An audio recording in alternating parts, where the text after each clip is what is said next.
আজকে আমরা আনবক্স করব মাউনোর সবচেয়ে লেটেস্ট যে মাইক্রোফোন PD300X ডাইনামিক মাইক্রোফোন। সেটি ওপেন করার পরেই আমরা পেয়ে যাব একটি কিউআর কোড, যেটার ভিতরে মাউনোর অ্যাপস ইউজের জন্য নির্দেশনা দেওয়া আছে। তারপর হচ্ছে ইউজার ম্যানুয়াল, এরপরে থাকছে একটি বক্সটি খোলার পরেই আমরা পেয়ে যাব একটি কনভার্টার, যেটার মাধ্যমে আমরা আর্মে মাইক্রোফোনটা ইউজ করতে পারবো।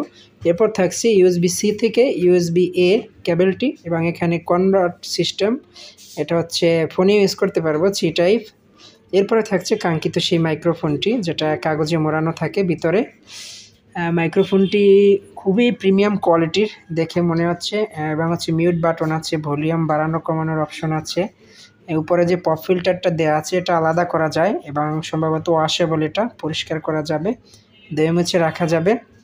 আর মাইক্রোফোনটি ডায়নামিক হওয়াতে এটাতে XLR পোর্ট আছে, এবং হচ্ছে C থেকে USB কানেকশন আছে। মনিটরিংয়ের জন্য 3.5mm জ্যাক আছে। আর মাইক্রোফোনটির প্রাইস থাকছে অনলি ৮,২০০ টাকা।